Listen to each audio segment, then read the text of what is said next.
Hello.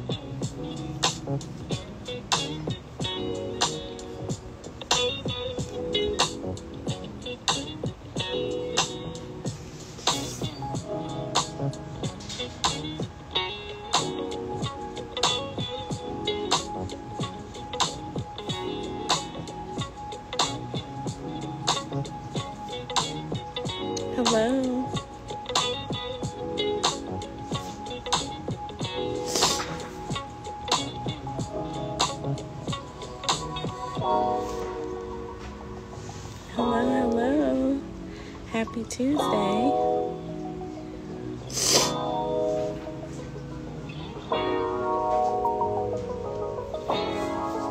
Give some people some time to hop on. Thank you. How are y'all doing today? I don't know why I get a little nervous, but we're gonna get through this.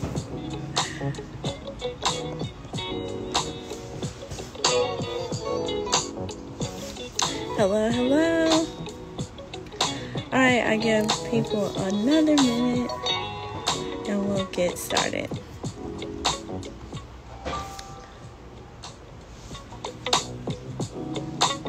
How are y'all doing today?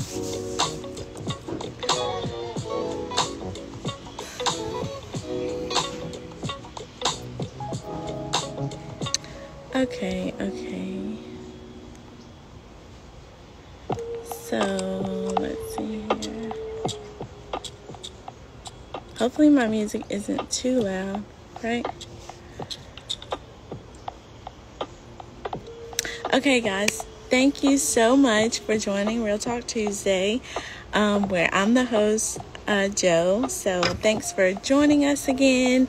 Happy New Year to everybody. I know I haven't seen you guys since 2021.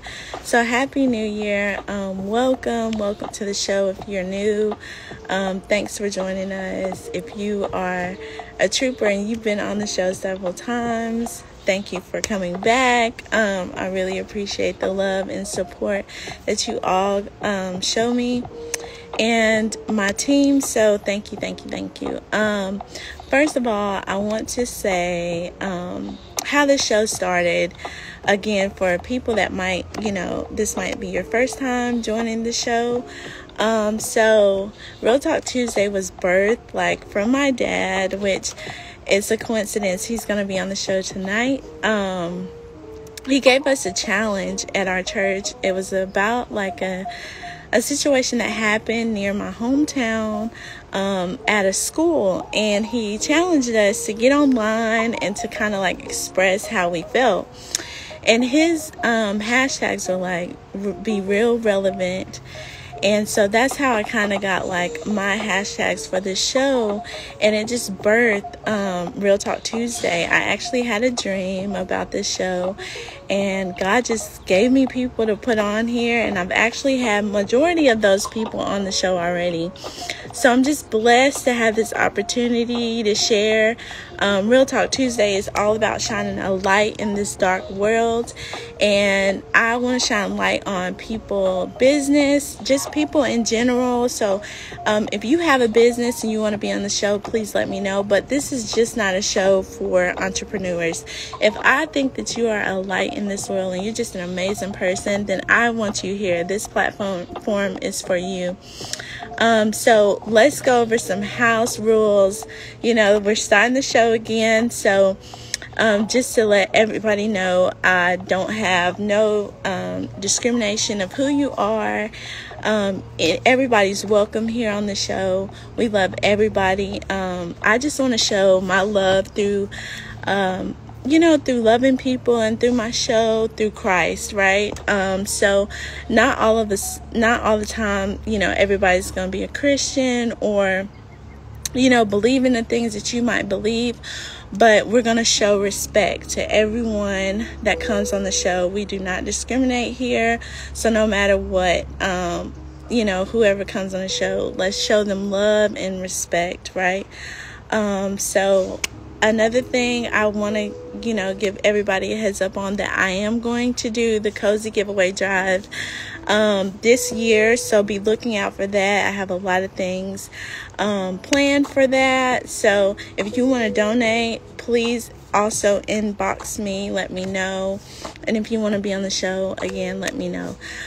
So without further ado, I'm going to add the guest on. Tonight is my dad, and I'm just super excited.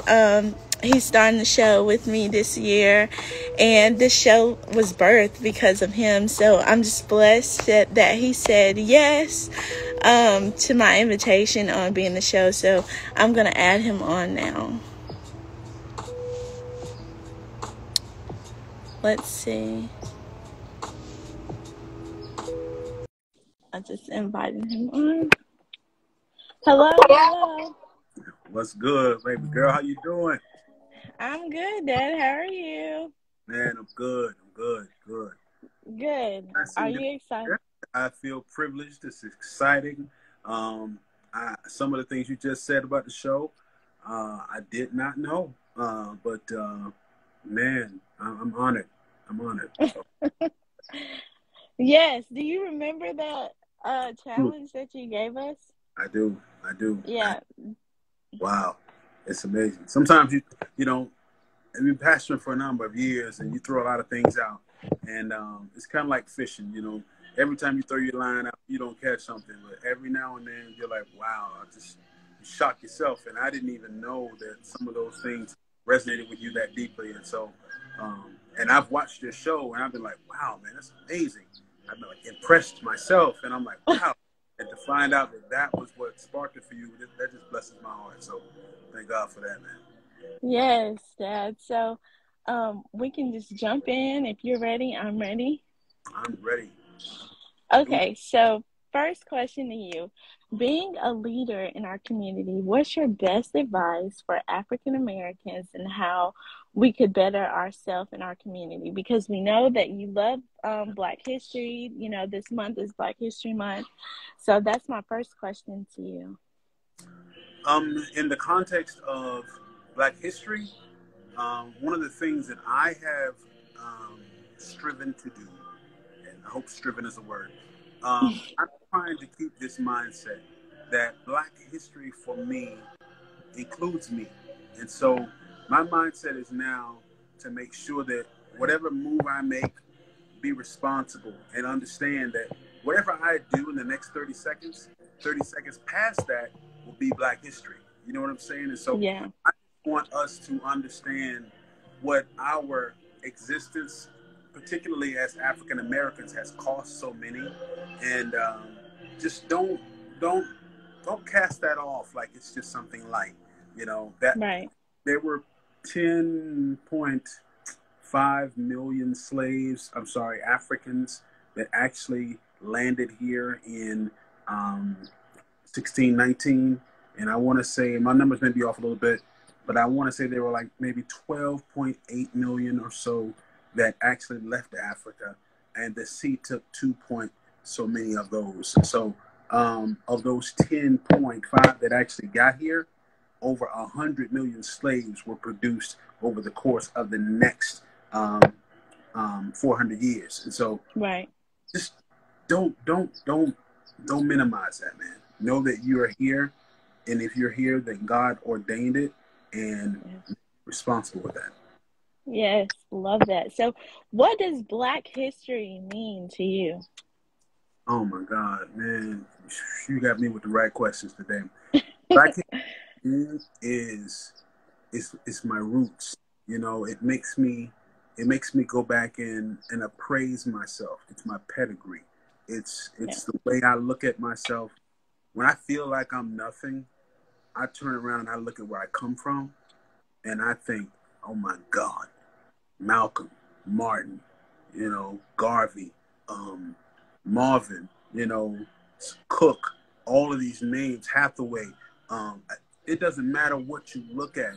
Every major music form that has any type of significance comes from us. Every major art form comes from us.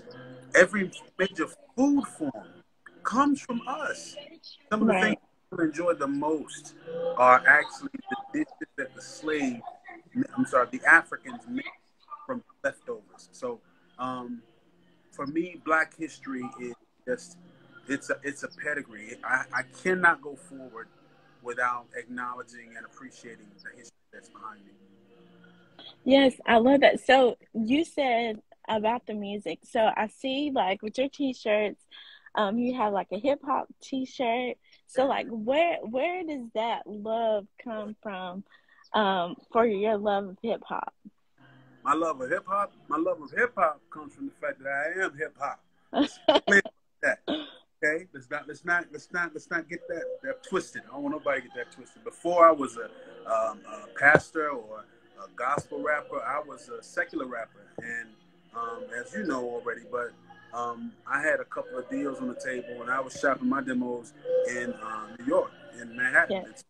I had a couple of deals that came out, and I didn't take the deals because I got called in ministry, and at the time there was no such thing as gospel hip hop. Yeah. Church was much more restricted, but as time progressed, it turned out that I was able to pastor a church and help other young artists who had no other avenues, and they were able to come into the church and be able to rap and do those things much more comfortably than I would have been a few years in the past. So I'm not bitter about it. I believe it was God's path for me. Yeah. Yeah. So yeah, so this is why I love hip hop, guys. Because of my dad. Like real rap. I'm talking about like old school hip hop. This is how I got it.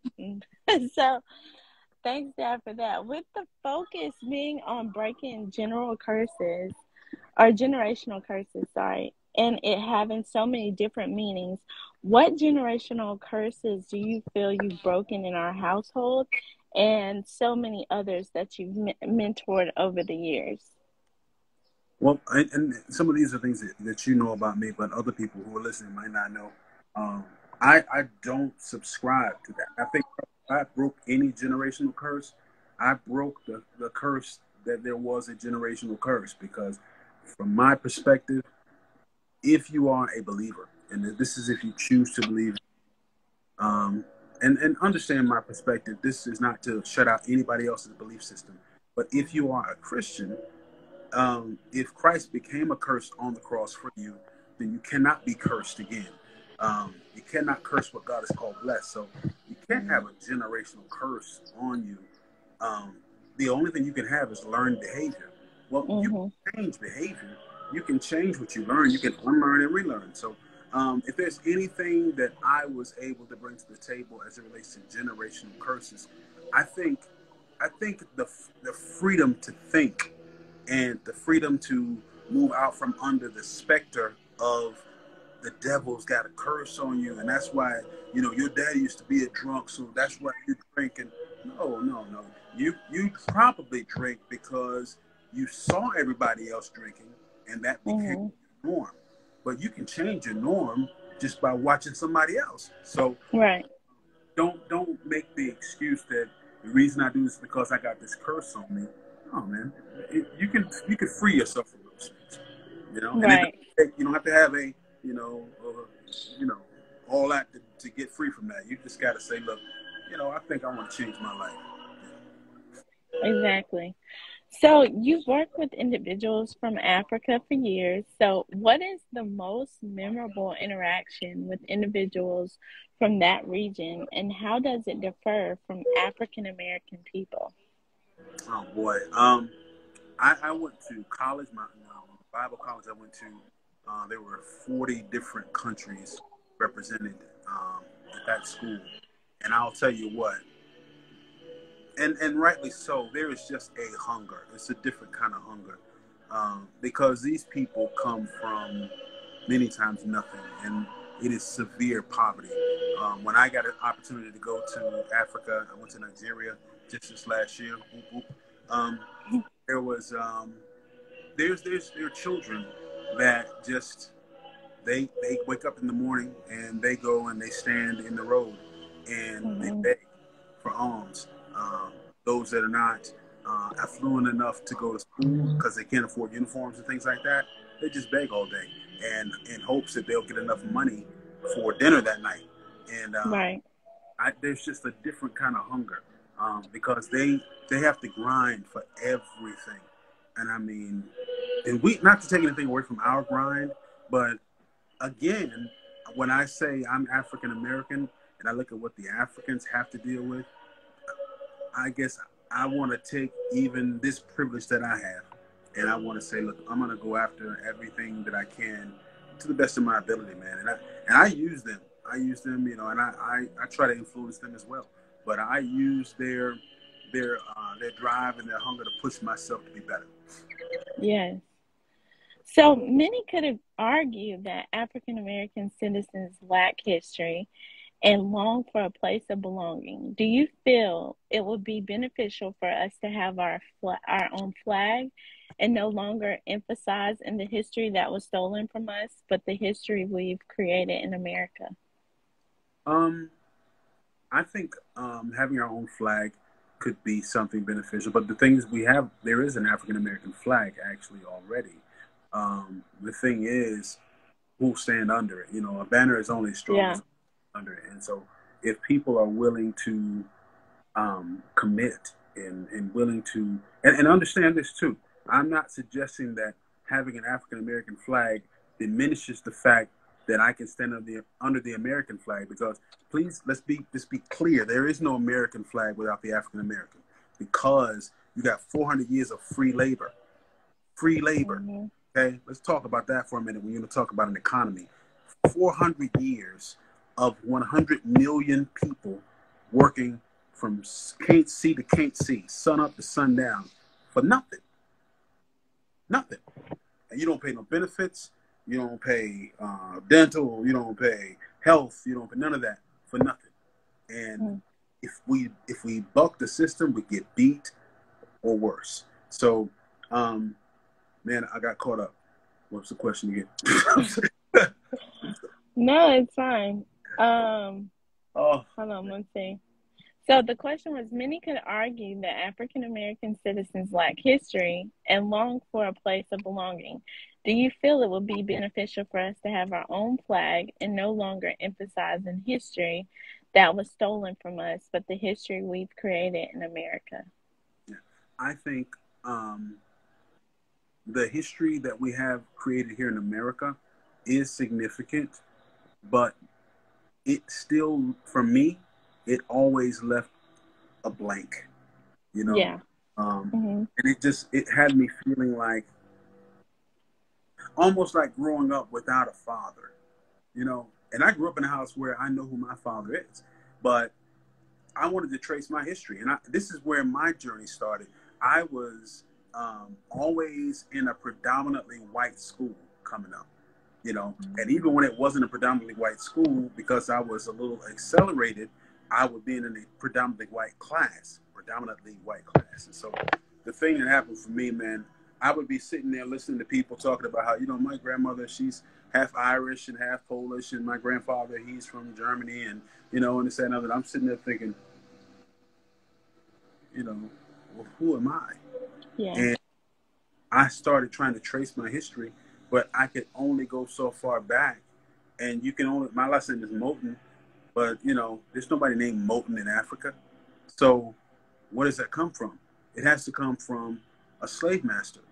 Well, I can only go back as far as the slave master, and that doesn't tie me to my tribe unless there's paperwork, you know. And man, you know how that goes. I could have had a great grandfather who was left hanging in the woods, who just happened to look up and make eye contact with a white woman, and a group of white men killed him and burned him at the stake or hung him from a tree and left him in the woods, and nobody ever traced who that was. I don't know who I am. So, but now I still feel like there are blanks, but it really was like it was like Vaseline on a cold winter's day, just to go to Africa. It helps soothe the burn, you know, a little bit, because it's something, if you've never gone, people talk about the land and the beauty of the property and, you know, how nice it is, and they're always taking pictures and whatnot. I'm gonna tell you what's beautiful in Africa. Us. When you go to the airport, it's black people on every counter. When you go to the restaurant, black people. When you go to a car lot, it's black people. When you go to a business dealership, it's all black people. When you go out into the mall, everybody is black. It is you will get an opportunity to see what white people have felt like for years. Right. And there is a certain amount of isness that you get from that. There's a power that comes from that, because all of a sudden you're the majority and you're not alone, and you don't have to apologize for being black. You know what I'm saying? It's not bad. It's not less than. You're not inferior. You're powerful. Yes. Oh, I love that. So, speaking of, when it comes to, the black community, we have a lot of police brutality. So police brutality is and always has been an issue for citizens of color. What do you feel needs to be implemented to see a real change? That's a tough question. That's a tough question. I don't think it's going to be enough for just to defund the police departments, as they've said. I don't think it's enough for us to just go around and try to rehire different groups of people until we recognize and acknowledge, America acknowledges that police were originally set. They were set here to catch slaves. That was their original job. There's a song, I think I sent it to you, Sound of the Police by KRS-One. And one of the lines in there, he says, talks about the similarity between officer and overseer. And he goes, overseer, overseer, overseer, overseer, officer. And he says, check similarity of that. And that's exactly what it is. The officer is an overseer. And he's got the right to kill. He's got the right to shoot. He carries a gun. He rides around on a horse or a motorcycle, a car. And sometimes you give the wrong people too much power. And those people who have already dehumanized us and see us as less than, well, all of a sudden now they feel they have the right to kill us, even though there's no judge, no jury. They can shoot us in the car with our baby sitting right here and our girlfriend sitting right here, like they did Philando Castile. They can bust up in our house, and shoot us in our house. And if you try to protect yourself from gunfire coming in your house and you shoot back, they lock you up. Right. Man, listen. If we want to change our police department, it's going to have to change at its core. And I don't mean in a department level. It's got to change at a human level. Yeah. And I don't know. I don't want to sound like I'm not hopeful. I'm just going to say it's not a small job. It's not a small job because this is not something that you can legislate. It's not something that you can say, well, we need to vote. This has to do with who you are when you wake up in the morning. And if you just don't see other people as equals, you don't need to be in the uniform. Flat out. I agree to that. So powerful. So being that you've had the opportunity to visit the motherland, which we talked about, and you went to Nigeria. Yep. So since you visited the motherland, what was the most impactful experience while in Africa, and where do you plan to visit next? This is my favorite question. My most impactful moment when I was in Nigeria. Are y'all listening to me? Everybody listening, y'all, please listen to this. Let me tell you, man. You know how you always hearing people saying, we come from kings, we come from queens, in Africa, and everybody's always talking about that. They don't know who we are, and this, that, and other. That's cool to hear that. But I actually visited the palace of the king or the Igwe of Ibagua. I got a chance to meet the king and his Lolo or his queen. I had the opportunity and the great privilege of being, he conferred the title of chief upon me and Lolo upon my wife. And once he conferred these offices to us, he sat back on his throne. I should have sent pictures about this, but he sat back on his throne, a literal throne in a palace, y'all. Are y'all hear what I'm saying? And listen, He sat back and he walked the history of Igbo people down from Adam. And Wow. he just said, Adam was this, from Adam came so and so, from Adam came from this cat, and then from Abraham, then from Isaac, and then to Jacob, and from Jacob came Gad, and from Gad, man, came these Igbo people. And I'm sitting here knowing already, I've already traced my roots, and I am Igbo. And this is an Igbo king. And I'm in Enugu, Nigeria, where the majority of these people are Igbo. This is like the seat of Igbo existence. And man, come to find out, they showing me love, y'all. It's a lie. You know how everybody's always telling you that when you go to Africa, man, they don't even receive it. That's a lie.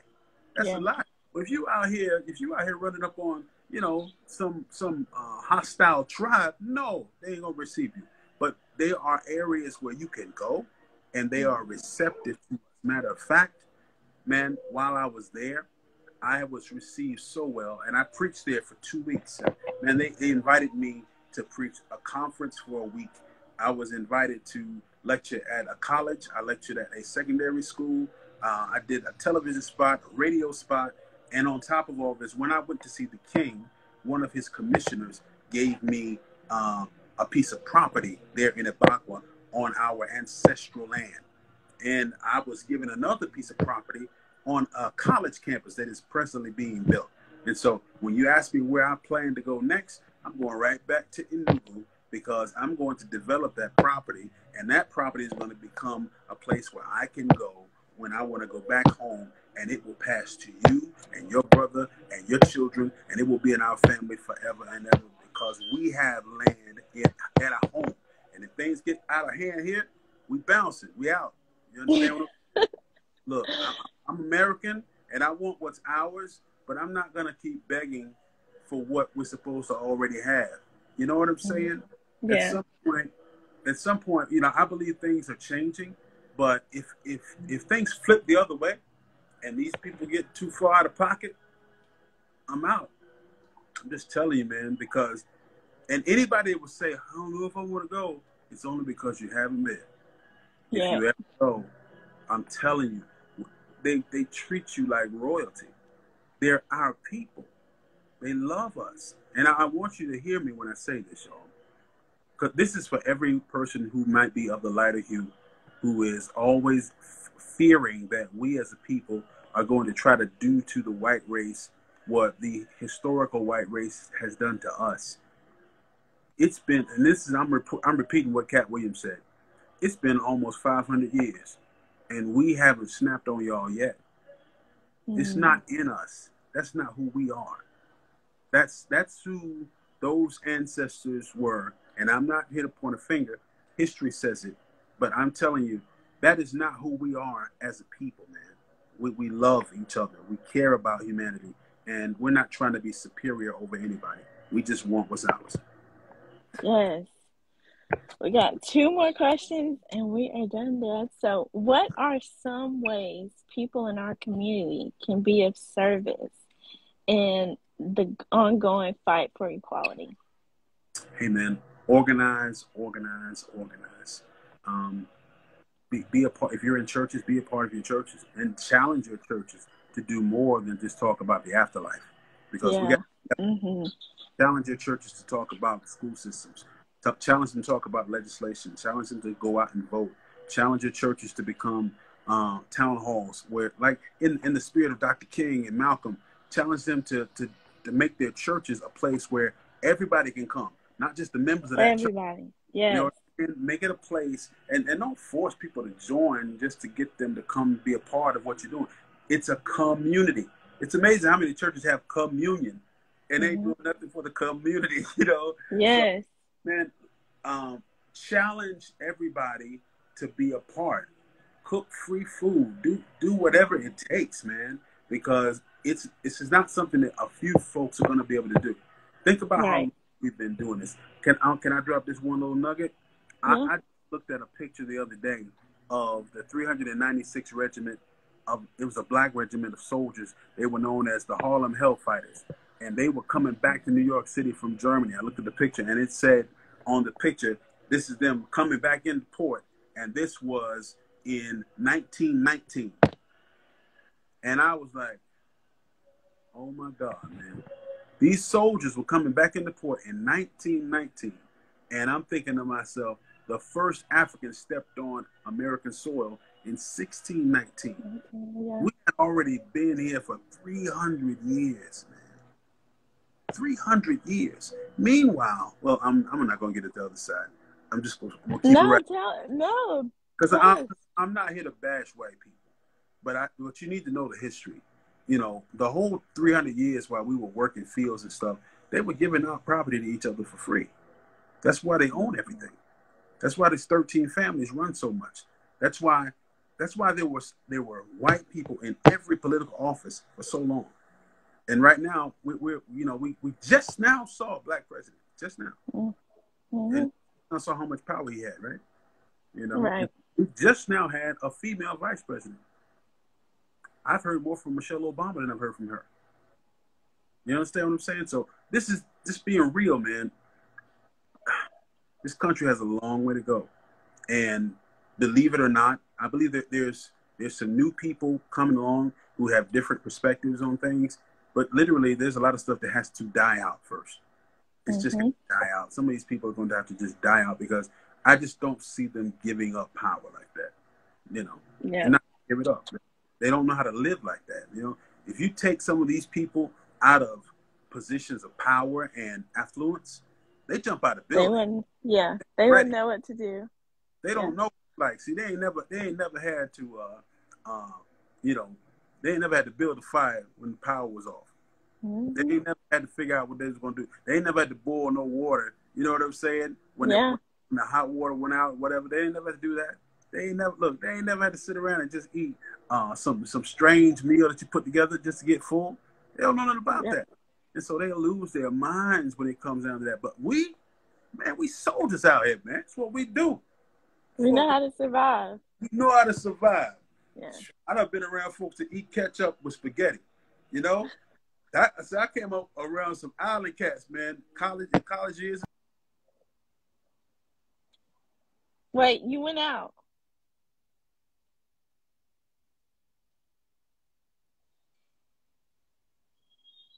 Hello? I can hear you. Yeah. Yep, I'm just saying, and I'm not out here trying to brag on like, okay, we suffer more than you, you know, because that's that whole issue that we have with, by the way, man, big ups to Whoopi Goldberg. She was right. I don't care what nobody else says. She was right. The Jewish people, that to be Jewish is a religious position. That is a position of faith. That is not a race. Okay, I'm back to what I was saying.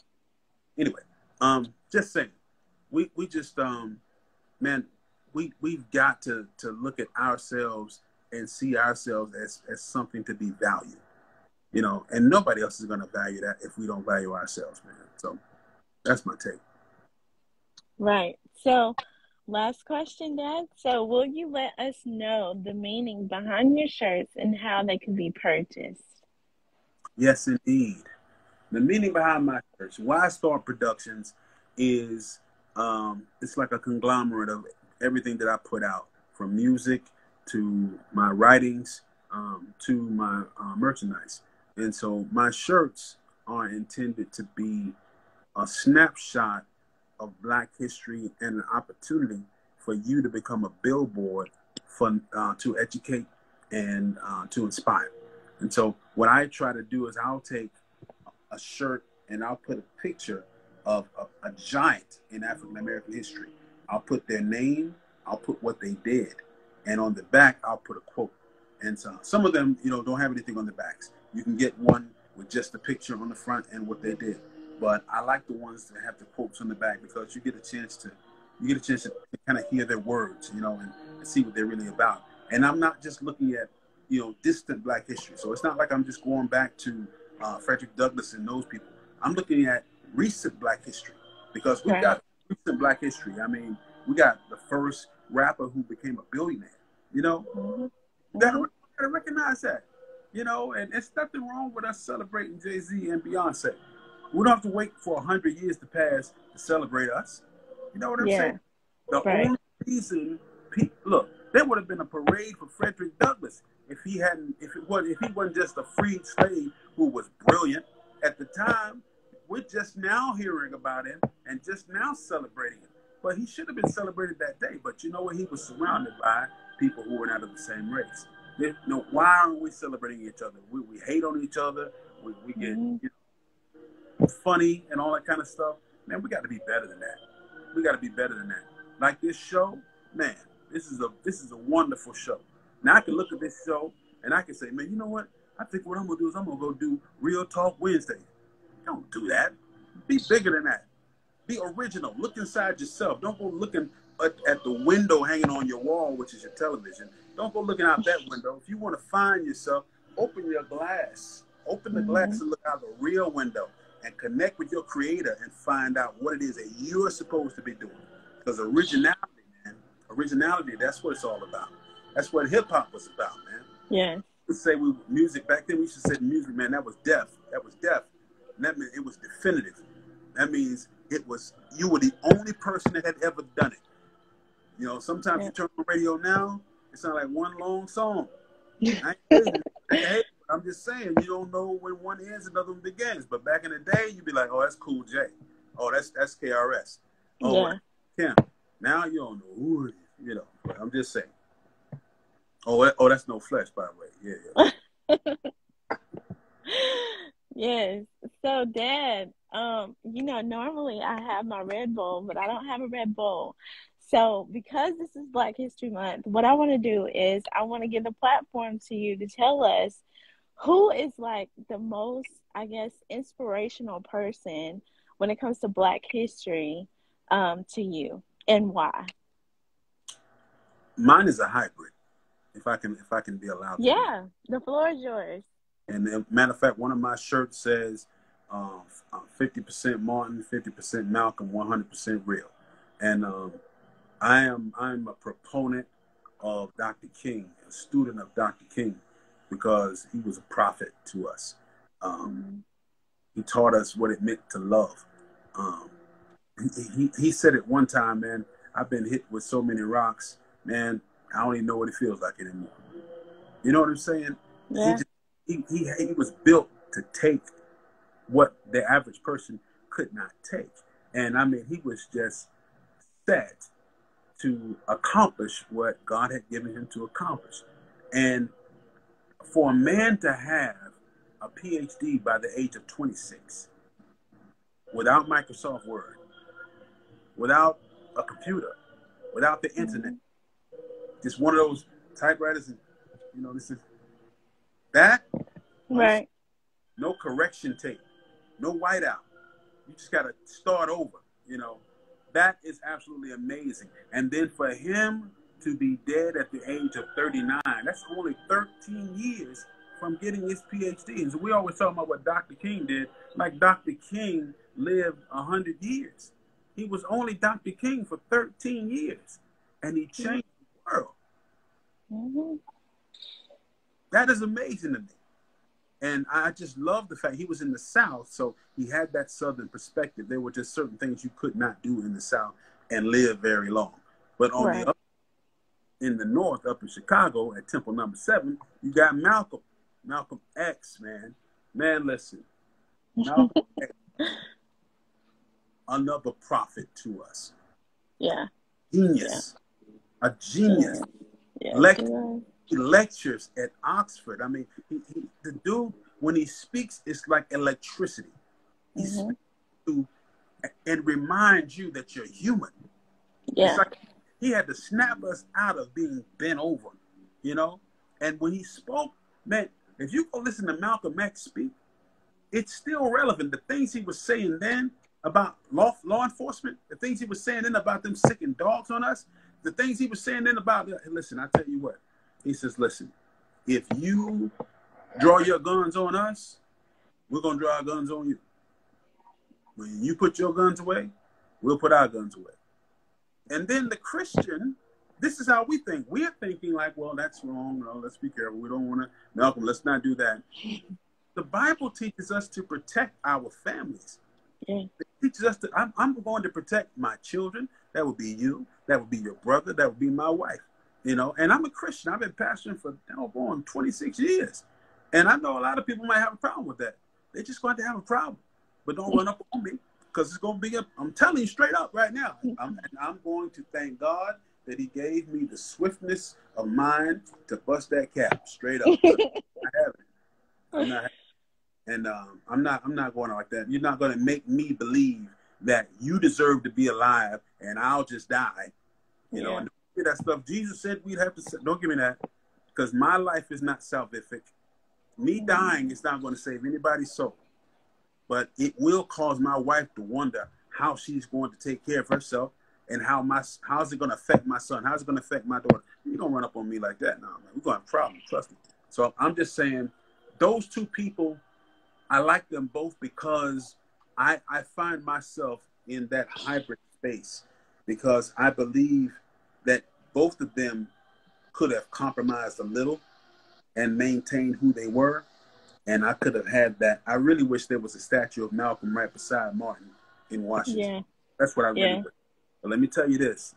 Please understand this. This is for my black people, my beautiful black sisters and beautiful black sons. Understand that America loves to put on a pedestal the black people in history that caused America the least problems. They like it when they can lift up people that are going to control the natives. Just like they did with Nat Turner. They wanted Nat Turner to preach. And they said, well, Nat Turner, listen, you teach these black people, you know, to respect massa, and teach them to make sure they, don't raise up and don't do nothing out of pocket. Nat was like, nah, I ain't going out like that. And you know what? He led a revolt. And man, I'm telling you, I respect a preacher like that. And I know that sounds crazy to some people. And when I say that to my white friends, they say, how could you say that? When Nat Turner, he killed women, he killed children. And I said, no, you ain't saying that to me. When that's what this country did for 400 years to us, don't say that to me. Don't do that. And so, no, for me, I am 100% Martin, Malcolm, and I can add to that list, because I'm going to tell you, you know how I am. But those two, man, those are the ones that just really, really spoke to me, because a lot of people don't know that I was right there at Islam. And but God, he touched my heart. So it was that's where I feel. I love it. So we have reached the end of the show. Thank you guys for joining us, Dad. Thank you so much for being on the show. This is a special one for me. Like I said, Real Talk Tuesday was birthed because of you, and I give my respect to you as my pastor, as my dad, and just as my friend. And I love you so much. And so can you please just do one last thing for me? Could you at least pray? Just do a small prayer for me, the show, and just however you want to go about it. Sure, no problem. Let me say to all of y'all that this is one of my best friends on the planet.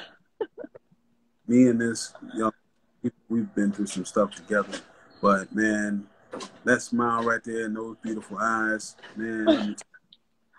This is one of my best friends. And when I say one of, I only say that because my best friend is a mother.